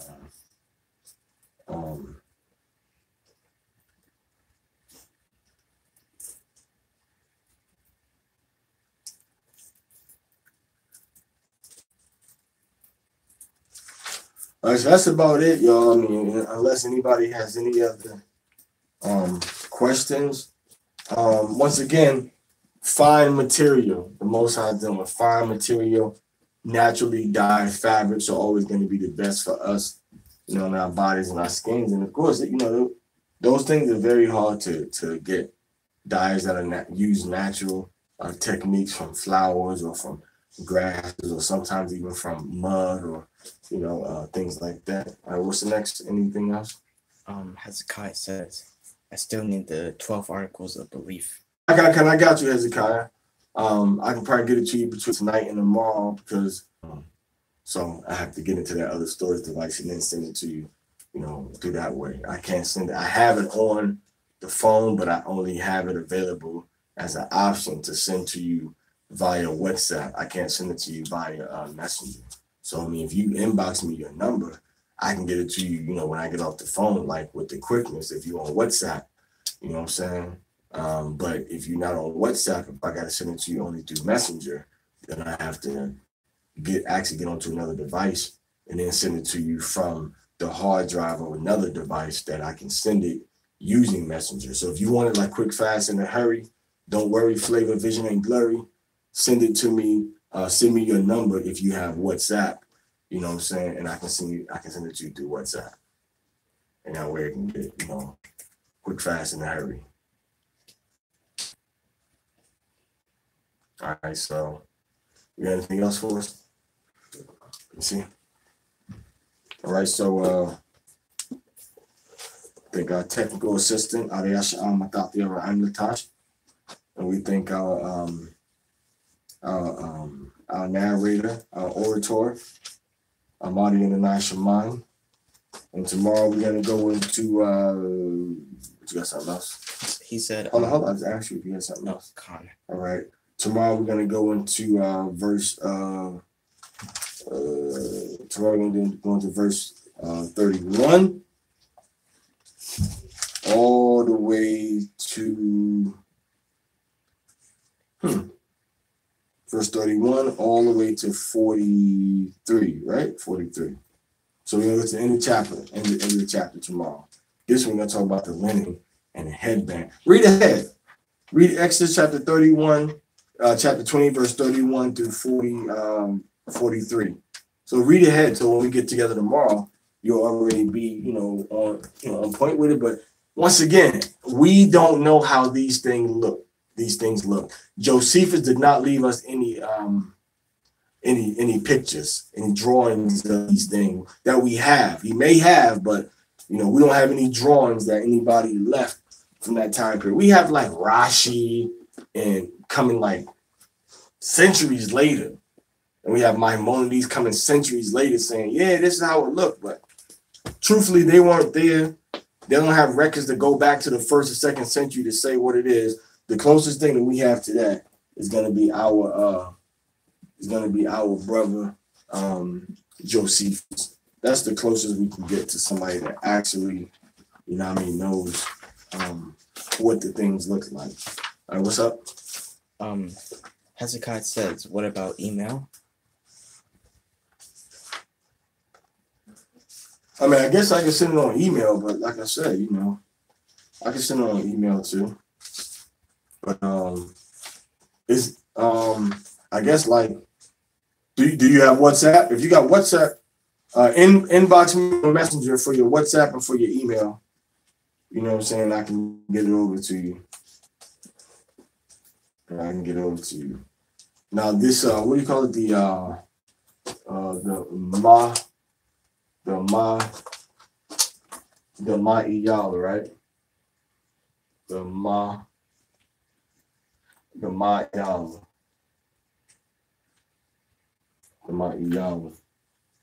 All right, this is what's called in scripture it's called the robe. Okay. It's called the robe. And this is what Josephus says about it. He says, the high priest is indeed adorned with the same garments as we have described, without abating one. Only over these he puts a vestment of a blue color. This also is a long robe reaching to his feet. In our language, it is called mi'ir or ma'iyal. Okay, and it's tied round with a girdle, embroidered with the same colors and flowers as the former, and a mixture of gold interwoven. All right, because we didn't read about the pomegranate stuff today, did we? All right, so we're not gonna spoil all that. All right, we're not gonna spoil that right now. Let's see what else they're going to. Okay, what about this? Or with this, he wore a linen vestment made of fine flax doubled, which is linen. It is called katan or katone and denotes linen. For we call linen by the name of kathone. That's where they get the word cotton from, actually, too. This vestment reaches down to his feet and sits closely to the body and has sleeves that are tied fast to the arms. It is girded to the breast a little above the elbows by a girdle, often going round 4 fingers broad. So reading Josephus' book Antiquities, book 3, chapter 7, and you'll get so much more understanding and get a visual picture. Just picture in your mind what he's talking about, these things that he, as he describes, these different things, So, I mean, that's what we have. That's what Josephus, left for us. The scriptures kind of give details too, but, best I could do, Yasha Allah, look up stones also. Remember, look up those stones so you can get into what are these stones, what do they represent? What do they represent? Josephus goes into some of the information, but Israel wasn't the type of people to where, I'm going to give me this stone and this stone and this stone because I'm hurting right here. Let me rub this stone right here. Maybe that works. I don't know. But when you start to get into a whole lot of these stones and rocks and stuff, you start to get into kind of like crystal worship and saying that energy is flowing through. And if you set certain things and feng shui type of stuff, if you set this in the hanging from your door, then everybody coming to your house is going to love you from now on. You put this in your pocket as you go over your friend's house, he's going to give you anything he asks for. It really gets into, when you start talking about the powers of these different crystals and rocks, and you carry them around and you set them up to do all of this stuff, you get into different forms of witchcraft, man. Now, if you want to say you got some type of crystal that absorb and it positively ionizes the air and creates a more healthy environment inside for the air, hey, I'm getting with that. But to say this thing is going to remove negativity from my body, only that shortcutish to go around the Most High looking to a damn rock to take some evil out of your body. Just stop sinning and pray and repent and keep the commandments. Everybody want to have shortcuts, man. You got a bunch of shortcut behind Hebrews now. Wait, I'm gonna go through the chakras. What scriptures is the chakras? I know what scriptures wisdom is. I know wisdom got 7 pillars. I know you're trying to go through 7 chakras.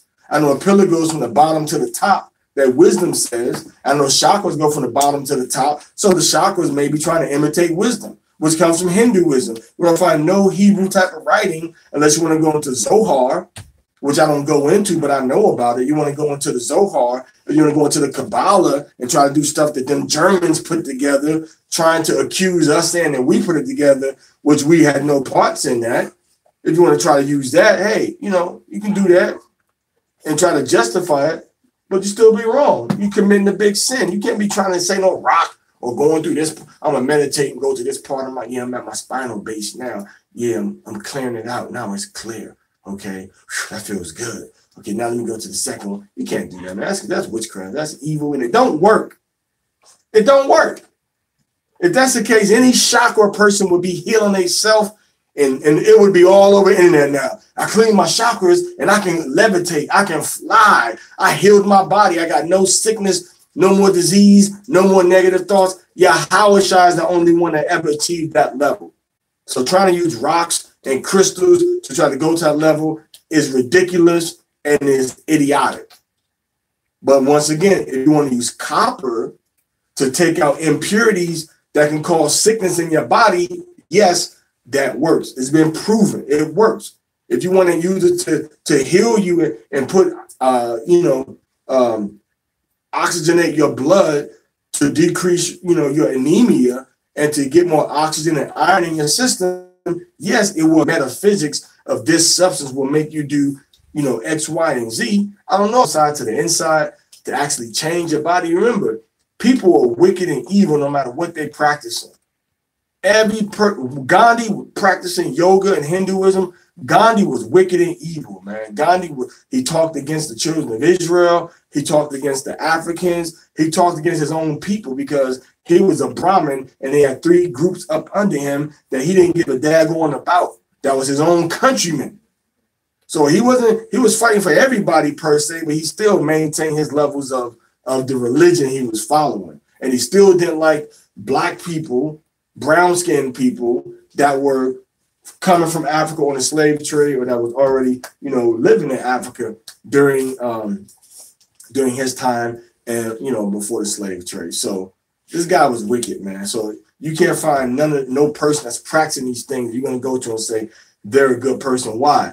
Because only one thing is going to be measured, for your goodness or for your badness, and that's the commandments and the laws of the Most High. So whatever you're doing, you're trying to go around the commandments of the Most High. You got a special rock that'll make you think and feel, a certain kind of way. Now you got an idol, right? You got an idol now. I'm going to put this rock in my pocket. Rocks in my pocket. It's going to make me feel and think and act a certain kind of way. As long as I got this rock in my pocket, I got special rocks. So I got special rocks on my braces right here, and they make me think positive, healing, and self-purifying thoughts. Come on, man. Stop. Come on. Say no to drugs. Stop the madness, man. Say no to drugs. These white people got these Elam and Esau mixed together, boy. Got y'all in a hodgepodge of confusion being served on a hot plate of crap. And you eating it up with your nose held. It's porridge. Eating doo-doo. It's porridge. White man Elam, I read in the book. All right, and then you get into the whole Kemetic. I ain't seen nothing with no Egyptians, no Kemetic was doing nothing like that. Now, if you want to have some type of crystal or rock in your body, with the copper and everything, and that's some type of conductor of electricity, of energy through your body, and ionizations and positive and negative ions in the air, and purifying and drawing things out of your body that can help you, that could make you sick, and things that can make you feel better being affected that way. I can understand that. I can understand that, because if you hold two rocks together, because stones have a magnetic quality about them, and they interact with the Earth's magnetic field. So if you go out to be good, hold them together and press the rocks together. You don't even have to press them hard, just hold them together.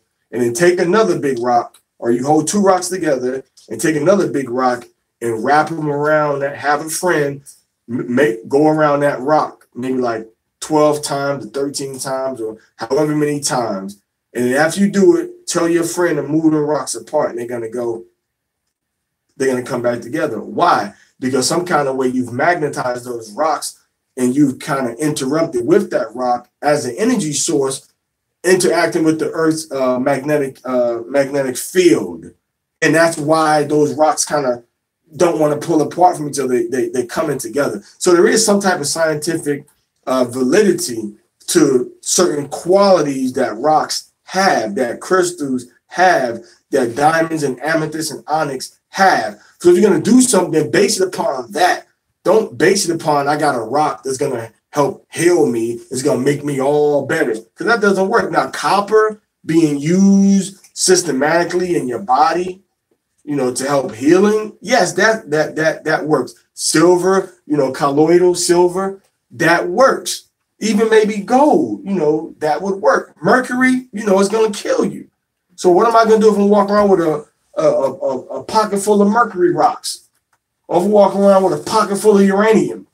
You know what I'm saying? You don't know what these things are going to have. Now, the stones in the scriptures, if you want to have those stones and keep them in your pocket or make jewelry or keep them close to you, yeah, these 12 rocks are going to cause harmony and alignment in your.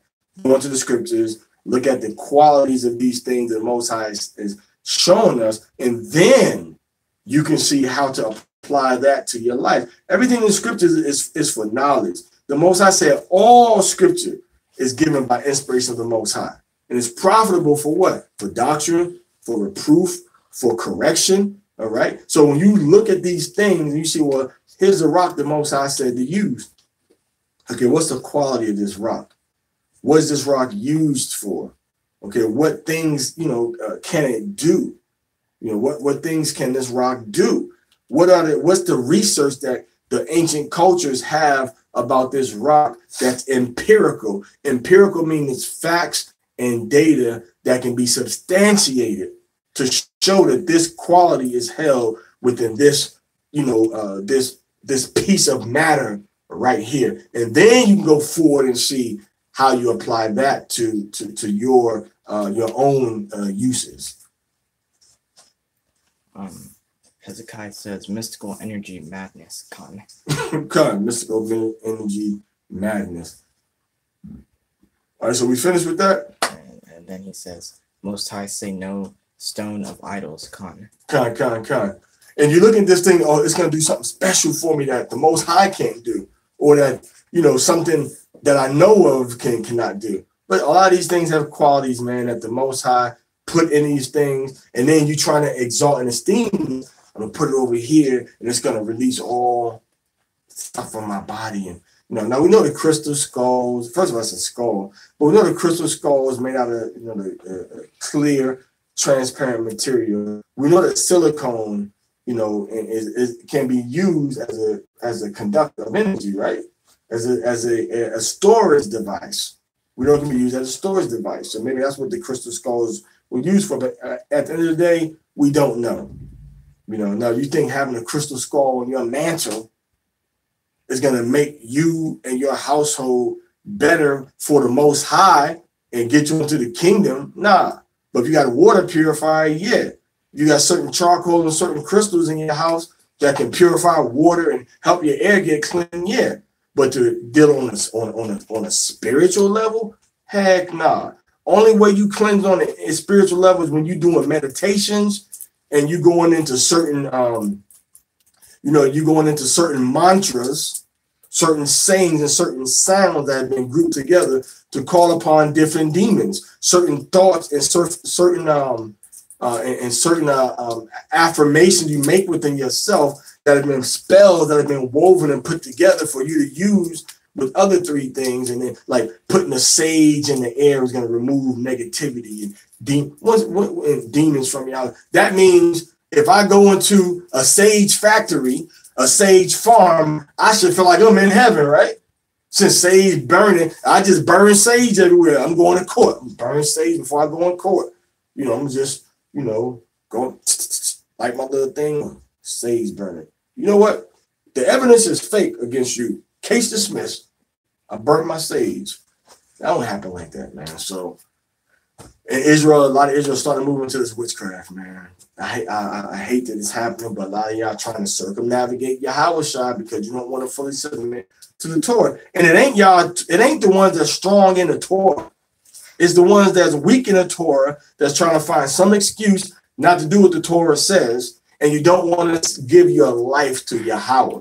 So you want a rock or you want a stone or special planet alignments to do something for you. Because the Most High ain't got nothing for you. The Most High said, nope. So you say, okay, rock, okay, star, can you help me? What's up? We good? Horus Yaakov says Shalom, Elder. Hey, Shalom. All right. HORS. He kind of sensitive about that, man. HORS Yaakov. Say it again, man. Don't say that. Say it again. HORS Yaakov. Yeah, he kind of sensitive about that, man. I will put it in all capital H's, capital O, capital R, capital S. Because you see a uppercase, then lowercase letters, If I see WARS, I'm going to say wars.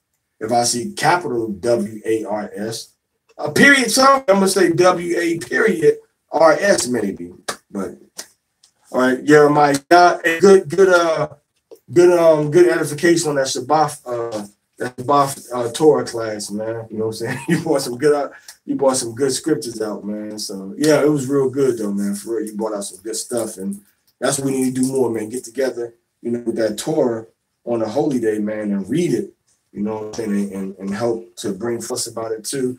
You was on there, you was waiting. So all praise to the Most High for that, man. Hallelujah. With Gucci. All right, y'all. So we are about to part company. So you be Lot and go your way, and I'll be Abraham and go my way. All right. And hopefully, you make it to that cave before that fire starts to fall. All right, y'all. So that's about it. That ephod, we're gonna read. We read about the ephod, read about the robe, we read about the tunics. Man. Most High is fly, man. Most High like stuff nice. All right, so you know what I'm saying. So priests had their certain garments, man. You know, priests had their certain garments they had to wear, and you know, get into dressing like you are, man. If you're an Israelite, you know, dress like an Israelite, man. Stop dressing like Gentiles. You know, I wore type of stuff, and I still wear t-shirts, but as an outer garment, I really try to have on my tunics now, man. Even around the house, man. Try to have your tunics on, man. At least coming to your knees, man. At least have on your tunic that comes to your knees, and try to have on one-piece garments. You know, I know women get used to wearing tops and they get used to wearing skirts and stuff, but try to have on your one-piece garment. Why? Because that's how we used to dress back in the day, man. That's where we come from. All right, that's where we come from. What was it? It was the robe that was just sewn all the way through, right? So woven like knit. It was knit all the way through, man. So that was a nice little piece of creative masterpiece that Bezalel and them put together. All right. Anything else? Hezekiah says saucy. Okay, hallelujah. You know, yeah, everything was saucy, man. Honey mustard barbecue,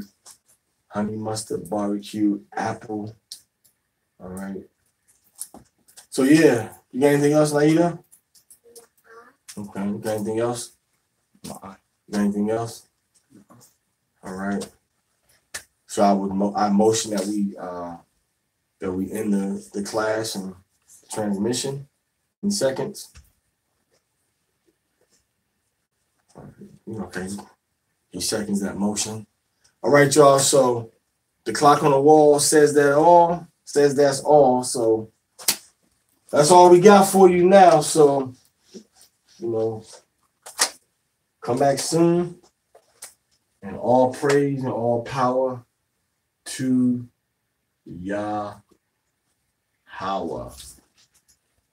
Yahweh. And remember, y'all, we're waiting on King David, seeking him, and the Most High is going to show him to us, and we're going to go into that wilderness. All right, we're going to go into that wilderness by the power of Yahweh. All right. Something else? It says Kal Halal Yahweh Bashem Hamashiach Yahushai. Yeah, Kal Halal La Yahweh Bashem Hamashiach Yahushai. Kal Halal La Yahweh Bashem Hamashiach Yahushai. You stand all praise to Yahweh. Now you're saying everybody praise Yahweh. You say Kal Halal Wa. Kal Halal Wa Yahweh, right? Everybody praise Yahweh, or you saying all praises to Yahweh. So Kal Halal La Yahweh. All praise to Yahweh by Shem Hamak Yahushai. Who said that? Hezekiah. Okay.